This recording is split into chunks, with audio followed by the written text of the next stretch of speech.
The Brittany Higgins saga is back in the news, with the National Anti-Corruption Commission delivering a ruling that validates the former Liberal Party staffer's multi-million-dollar payout under the Albanese Labor government.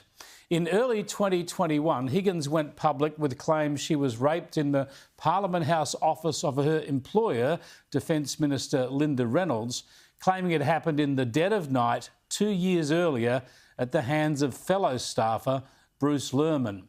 The case became a political and legal sensation, figuring prominently in partisan debate, leading to an aborted criminal prosecution of Lerman before he sued Channel 10 for defamation, losing that case in a dramatic judgment in which Federal Court Judge Michael Lee found the assault had occurred.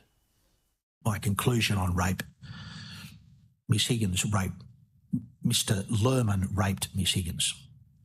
I hasten to stress this is a finding on the balance of probabilities.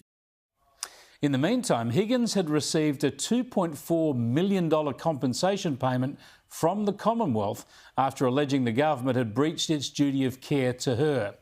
More than half that payment was for loss of earnings on the basis Higgins might not work again.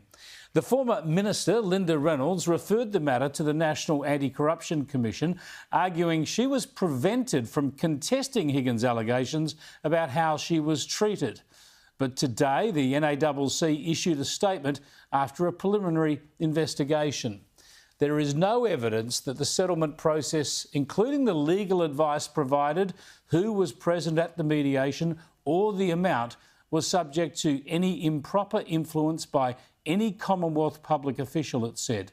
To the contrary, the evidence obtained reflected a process that was based on independent, external legal advice without any inappropriate intervention by any minister of either government. There is therefore no corruption issue. This comes despite the Lerman defamation judgment punching major holes in Higgins' claims about poor treatment at the hands of her employer. You might think that this would be the end of the matter, but Reynolds told The Australian today she was bitterly disappointed that the NACC would not pursue the matter. My primary concern was always how the Commonwealth could possibly settle unsubstantiated and statute-barred claims made against me, alleging egregious conduct on my part without taking a single statement from me or speaking to me at all, Senator Reynolds said. Reynolds says she will continue with legal action suing the Commonwealth for how she's been treated. Meanwhile, Higgins reportedly has sold her house in France and moved back to Sydney with her husband David Shiraz and their first child, with the couple now both working at a public relations agency. What a sorry saga. I dare say there will be even more to come in this political legal drama in the future, and whatever happens, it'll be taxpayers picking up the bill.